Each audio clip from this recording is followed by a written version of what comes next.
Hi, this is Dennis with Second Chance Tackle. Today I have the opportunity to do a little video on why fishing reels fail. This one is a Penn Battle III 4000, and well, it doesn't have oscillation. If you notice, the spool is not going up and down, and actually when you get to one point it's very tight. But we're going to take a look and see what's caused that, and we'll see what the parts are that are damaged inside of it and what it's going to take to restore this one to working condition. So when you have an oscillation problem where your spool does not go up and down, you got to think of all of the components in there. Don't rush out and just say, okay, it's a broken crosswind block, and go order that, only to find out that when you open up the reel it's something very different. The oscillation system in these reels is controlled by a few different items, and you need to thoroughly inspect all of them before you go ordering the parts, because in all likelihood more than one piece is damaged inside here. Well, we're going to do that. We're going to look at why this reel fails. We'll take this reel completely apart so you'll see the internal workings of this Battle III 4000, and we'll see what the remedy is in terms of how to bring this one back. Well, before I get started, I want to encourage you to subscribe to my channel if you like these types of videos. And if you do like the videos and you do subscribe, please use that notification button. It'll tell you when I'm working on fishing reels, and you'll be able to see what reels it is that I'm posting how-to service videos on, or maybe general videos that I'm posting along the lines of things about fishing reel manufacturer, fishing conditions. Well, we're even going to do one on an upcoming fishing flea market very soon, how to acquire reels and the like. Well, that notification button will let you know when those are being posted, and of course you can look at that, see if that's one that interests you, and if it does, well, you'll be one of the first to view it and comment on it. Well, I'm taking off the side plate screws here. That's the way to get into the case, to just figure out what it is that's gone terribly wrong with this. When I take these screws out, I like to put them into a parts tray. And also when I take them out, I like to compare, make sure that all of those screws are the same size. There's a lot of fishing reels that use different size screws for different placements on the case. And well, you want to note that if one is smaller or one is longer, you want to note where that's coming from or going to. There's also a little screw on the bump guard. I'm going to take that out now. You can't remove the side plate without removing the screw. And this is an example. This screw was smaller and different than the others in the side case. So when you go to reinstall the bump guard, that bump guard is there so that if it bounces against a piling, hits the deck or whatever, it doesn't fracture the frame. It simply breaks that little piece of plastic there. Okay, well, let's take a look here. Take the last one out. And I think before I pull this case, what I want to do is take off the spool. And you do that by turning the adjuster knob in a counterclockwise manner. And then just keep pulling up on this until you feel that it's freed and off. So the Battle III is a nice reel. It's gone over to HT100 drag washers, and this version of the reel does have sealed ball bearings. So that's a little bit new there. The other ones in the past were not sealed. They were simply shielded. All right, we've taken off the rotor, the spool and the adjuster. Now we can come under here, remove that side case. Sometimes that's easier said than done. There we go. This is the side case. You'll notice that there is a shim here that goes onto the main gear, and it goes behind the bearing. There is a bearing in the case here. There's actually a series of 3 shim washers there. You want to make a note of that. In order to move this along here, we want to take a paper towel, clean up the crosswind block, and I can see from here what the issue is, and now we're going to have to find out if it's damaged. What the issue is here is that somehow this crosswind block has come off of the stud on the crosswind gear. The crosswind block holds to the axle with that small screw that'll go into the parts tray. And we're going to remove the axle shaft. And there's a couple of broken pieces in here. You can probably see that right away. And interestingly enough, those broken pieces are getting in the way of removing this axle shaft. So we know we have at least one broken piece in there. You can see a piece of it that came off here.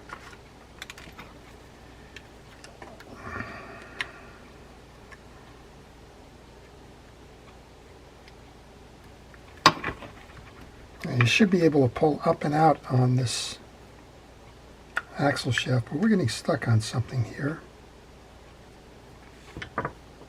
Not quite sure what that is, because that should be free flowing. What that may mean is that we have a broken or a bent axle shaft. So let's put the spool back on. We use that for leverage to pull out on that axle shaft. And while I'm doing that, I want to encourage you to ask questions. If you have any questions about this reel or any in particular. There we go. We've pulled that out. Just leave those questions in the comments section.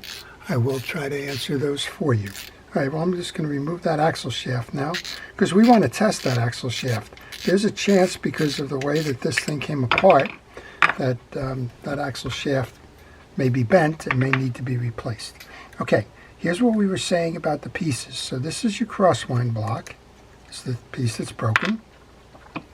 It's shattered across the top here. And that's because on the downward stroke of this, there's a stud on the oscillation gear right here. When this one was mounted, chances are the oscillation gear was up here somewhere. The crosswind block was just simply inserted in.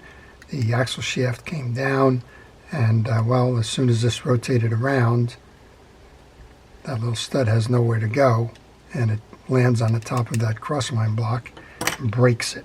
Okay, now we have to look at the rest of it to see if any of the rest of it got damaged. This is your main gear. We can remove that. And what we want to check on this is the back of the main gear. When those pieces float around in a case, there's several things that can go bad. One of them is that it can land on the teeth that drive the pinion gear. So you want to check all those teeth and make sure that they're uniform and they don't show any evidence of being broken. And check it this way too. Make sure that all of the points on that main gear are uniform as well, and that they're not dulled by some scarring or the like. Next, you want to check the back end of this. The back end of this controls the oscillation gear. That's the one that turns it upside down and downside. And well, these look in good condition, so I don't think we need to replace the main gear. And even though I'm going to check this oscillation gear, because this was the primary interface to that broken one, I think we're probably going to want to replace this as well. They're not that expensive, only a few dollars, and why risk that something is broken on this side? Here's another piece of that crosswind block that is broken off. Take the screw out to remove the oscillation gear, pull the oscillation gear, do the same thing here, wipe it clean, and then check. My fear on this one is that this stud has been the hammer that broke that oscillation gear, and so I'm concerned that that may be fractured. I do see some wearing around the outside of that. Then I'll check the teeth. Otherwise, the teeth are in pretty good shape, but I think for the cost of that oscillation gear, maybe, like I said, maybe $2 or $3, whatever it may be, you don't want to mess around with that. You simply want to go ahead and replace that. So we found out why this gear is not working, and that's because the crosswind block was not on the stud of the oscillation gear.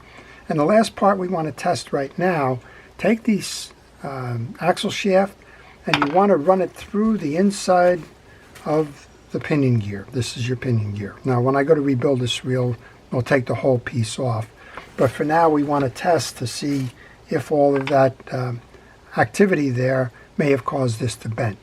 If it goes in and out nice and easy, slides up and down like this, it is not harmed.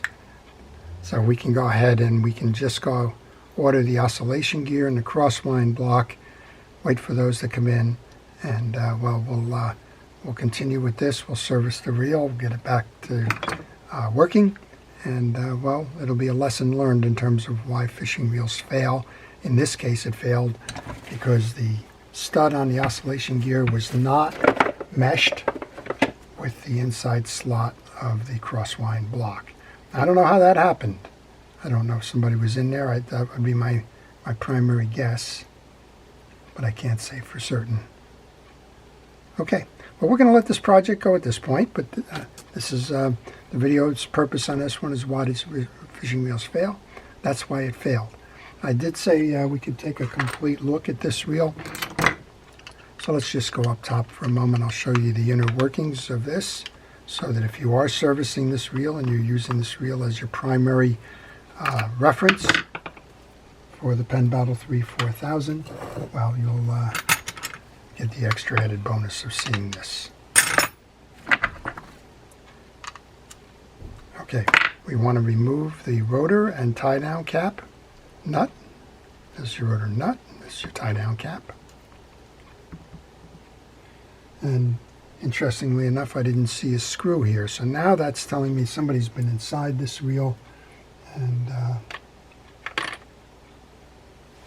that could be the primary cause of this. All right, up we go. Rotor is a trip. It's got a Z-bar trip to it. That'll come down. When it hits the ramp here on this side, that'll push this back up, and it'll close the bail. This is a pretty typical setup here for the pinion gear on the Penn Battle 1, 2, 3, the Penn Fierce, and the Penn Pursuit. This is pretty much a standardized approach. I probably would even guess that they're interchangeable. The differences earlier on was that Battle would use sealed bearings and Fierce and Pursuit would use shielded bearings. Now I believe with the latest generation of the others, they've just settled on all sealed bearings. All right, there's 3 tie-down screws, there's a collar, and then this whole piece will just pull right out. With this stem now, you have one of those sealed bearings and a rotor shim up top. That's flush. On the back side, there's an indentation in that cavity there. That's because the inside collar for the anti-reverse sits proud of the anti-reverse, and it needs the extra spacing. This is your anti-reverse. This is your second sealed bearing. It's smaller than the other. And this is your pinion gear. So when I go to service this, and we're going to stop the video shortly, but I will clean this off. I will re-grease, and I will reinstall this so that I don't leave a lot of parts around waiting for the other pieces and parts to come. So that's it. That's how the Penn Battle III is designed and built, and we saw why it failed. I don't believe that this that there's a way for that crosswind block just to jump off of the oscillation gear. So I think that we're going to leave this one probably under the call of operator error, but I can't say for certain. Okay. That's the video. I want to take a moment and thank our first responders, our police, fire, rescue, first aid, and everybody for everything that they do and their commitment to public safety. And I want to thank all of you for watching. If you haven't subscribed, again, please subscribe.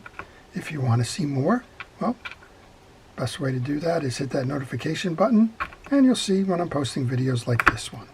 Okay, our stack is back together again. Just going to reinsert that. I'm going to take the collar, put that on, and I'm going to wish everybody a good day.